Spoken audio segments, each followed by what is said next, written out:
Hello, good morning student. कैसे हैं आप? उम्मीद करता हूँ सभी अच्छे होंगे। तो बच्चों, आज अपन एक छोटा सा टॉपिक डिस्कस करने जा रहे हैं। ठीक है, अब तक अपन ने क्या पढ़ा था? कार्डियोवास्कुलर सिस्टम की एनाटॉमी एंड फिजियोलॉजी कंप्लीट कर ली थी। अब उसके आगे अपन एमएसएन का पोर्शन स्टार्ट करने जा रहे हैं। किसका पोर्शन स्टार्ट करने जा रहे हैं? एमएसएन का पोर्शन स्टार्ट करने जा रहे हैं। तो बच्चों, एमएसएन अगर कार्डियोवास्कुलर सिस्टम के एमएसएन पढ़ेंगे तो एमएसएन के अंदर अपन को क्या क्या पढ़ना है? पहले तो हाइपरटेंशन पढ़ना पड़ेगा, कोरोनरी आर्टरी डिजीज पढ़नी पड़ेगी, नेक्स्ट कंजेस्टिव हार्ट फेलियर पढ़ना पड़ेगा और बल्वुलर हार्ट डिजीज पढ़नी पड़ेगी।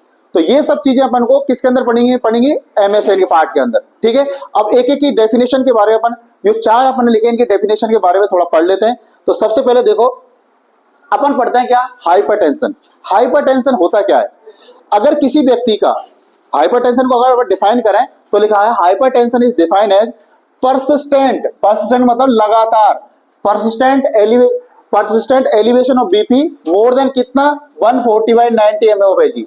अगर किसी व्यक्ति का बीपी लगातार 140/90 mm ऑफ एजी से ज्यादा बना हुआ है तो उस व्यक्ति को अपन बोल देंगे कि व्यक्ति सफर कर रहा है किससे? हाइपरटेंशन से। कभी भी एक बार बीपी नापने के बाद में व्यक्ति को अपन डायग्नोस नहीं कर सकते कि उसको हाइपरटेंशन है। उसको अपन को एक बार नापा, उसके बाद 7 दिन बाद दोबारा से नापेंगे, फिर 15 दिन बाद दोबारा से नापेंगे। अगर लगातार बीपी बढ़ा हुआ आ रहा है किसका? 140/90 आ रहा है तो उस कंडीशन को अपन क्या बोलते हैं? हाइपरटेंशन बोलते हैं। अगर हाइपरटेंशन की पैथोफिजियोलॉजी को अगर बच्चों अगर अपन देखें तो बीपी डिपेंड करता है। बीपी किस पे डिपेंड करता है? कार्डियक आउटपुट और पेरिफेरल रेजिस्टेंस पे। कार्डियक आउटपुट बच्चों का सिस्टोलिक बीपी डिपेंड करता है और पेरिफेरल रेजिस्टेंस पे डायस्टोलिक बीपी डिपेंड करता है। ठीक है, दूसरा है अपन का कोरोनरी आर्टरी डिजीज। कोरोनरी में कोरोनरी के अंदर कौन कौन सी डिजीज, कोरोनरी आर्टरी के अंदर कौन कौन सी डिजीज हो सकती है? तो पहला अपन ने लिखा है कोरोनरी एथेरोस्क्लेरोसिस, मतलब कोरोनरी आर्टरी उसके अंदर फैट एंड कोलेस्ट्रॉल का इनर लेयर पर जमा हो जाना। इस कंडीशन को अपन क्या बोलते हैं? Coronary atherosclerosis. एक होता है एंजाइना पेक्टोरिस और एक होता है एमआई। ये तीन डिजीज अपन किसके अंदर पढ़ते हैं? कोरोनरी आर्टरी डिजीज के अंदर पढ़ते हैं। ठीक है, अगर अपन देखें सबसे पहले कोरोनरी एथेरोस्क्लेरोसिस क्या होता है? कोरोनरी एथेरोस्क्लेरोसिस क्या होता है? तो बच्चों सीधी सी डेफिनेशन है कि कोरोनरी आर्टरी की जो इनर लेयर है, कौन सी लेयर है? इनर लेयर है, उसके अंदर फैट एंड कोलेस्ट्रॉल का डिपॉजिट हो जाना, फैट एंड कोलेस्ट्रॉल का डिपॉजिट हो जाना, उस कंडीशन को अपन बोलते हैं कोरोनरी एथेरोस्क्लेरोसिस। क्या बोलते हैं? Coronary atherosclerosis. ठीक है, अब इसकी वजह से कोरोनरी एथेरोस्क्लेरोसिस की वजह से क्या हो सकता है? तो देखो, एंजाइना पेक्टोरिस हो सकता है और दूसरा अगर अपन बात करें तो मायोकार्डियल इंफार्क्शन हो सकता है। एंजाइना पेक्टोरिस हो सकता है कोरोनरी एथेरोस्क्लेरोसिस से, और दूसरी बात करें तो क्या हो सकता है? मायोकार्डियल इंफेक्शन देखने को मिल सकता है। अब बात करते हैं बच्चों पर एंजाइना पेक्टोरिस होता क्या है? एंजाइना पेक्टोरिस होता क्या है? तो बच्चों मैं आपको बता दूं, एंजाइना का मतलब होता है पेन। एंजाइना का मतलब क्या होता है बच्चों? पेन होता है। और पेक्टोरिस का मतलब होता है चेस्ट डिस्कम्फर्ट। ठीक है, तो कुल मिला के बात ये निकल के आई कि एंजाइना पेक्टोरिस के अंदर चेस्ट में पेन होता है। ठीक है, एंजाइना पेक्टोरिस के अंदर क्या होता है? चेस्ट में पेन होता है। ठीक है, अगर अपन देखें कि एंजाइना पेक्टोरिस होता क्या है तो देखो इसको डिफाइन कर रहे हैं, it is defined as chest pain. उसको अपन क्या कह सकते हैं? चेस्ट पेन कह सकते हैं। क्या कह सकते हैं? चेस्ट पेन कह सकते हैं। ये किसकी वजह से होता है? तो इस्चीमिया ऑफ मायोकार्डियम, जो हार्ट की मिडिल लेयर होती है मायोकार्डियम होता है, उसके अंदर इस्चीमिया होता है। इस्चीमिया मतलब लैक ऑफ ऑक्सीजन सप्लाई होती है, लैक ऑफ ऑक्सीजन सप्लाई होती है, तो वहां पर एनाएरोबिक रेस्पिरेशन होगा। कौन सा होगा बच्चों? एनाएरोबिक रेस्पिरेशन होगा, और एनाएरोबिक रेस्पिरेशन की वजह से वहां पे क्या होगा? लैक्टिक एसिड का फॉर्मेशन होगा और वहां पर पेन देखने को मिलेगा। ठीक है, समझ में आ गया?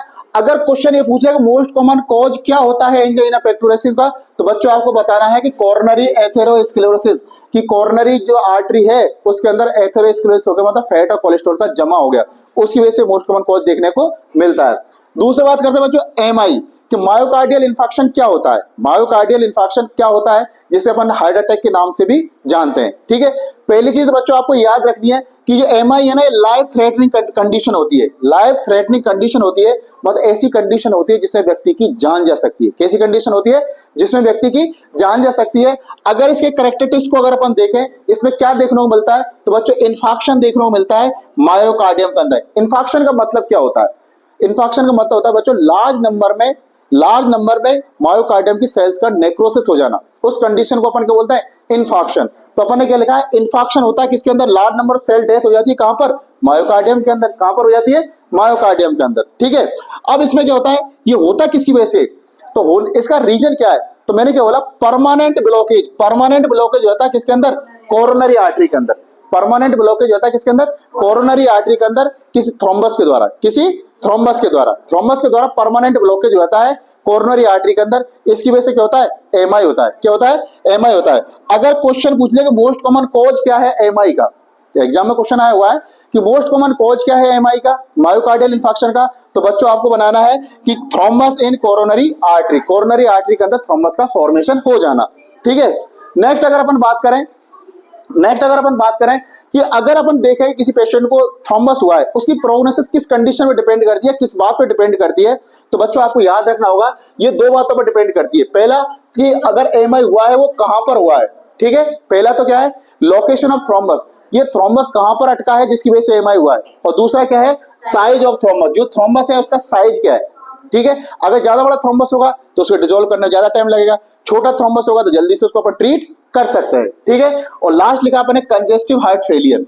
कंजेस्टिव हार्ट फेलियर क्या है, कंजेस्टिव हार्ट फेलियर पहली चीज तो बता दूं, ये क्रोनिक कंडीशन होती है, एक दिन में कभी हार्ट फेल नहीं होता है। अगर लंबे समय तक हार्ट की कंडीशन को ठीक नहीं किया गया तब जाकर heart failure, congestive heart failure वाली कंडीशन डेवलप होती है। ठीक है, अगर अपन डिफाइन करें कंजेस्टिव हार्ट फेलियर को, तो heart muscles unable to pump sufficient amount of blood which are required for minimum metabolic demand of tissue, मतलब heart muscle sufficient amount of blood को पंप नहीं कर पाती जितना मिनिमम मेटाबॉलिक डिमांड के लिए जरूरी होता है। ठीक है, इस कंडीशन को अपन बोलते हैं हार्ट फेलियर। ठीक है, कंजेस्टिव क्यों बोलते हैं, चाहे राइट साइड हार्ट फेलियर हो जा या लेफ्ट साइड हार्ट फेलियर हो जा, दोनों कंडीशन में क्या होता है, जो ऑर्गन्स होता है उनके अंदर कंजेशन क्रिएट होता है।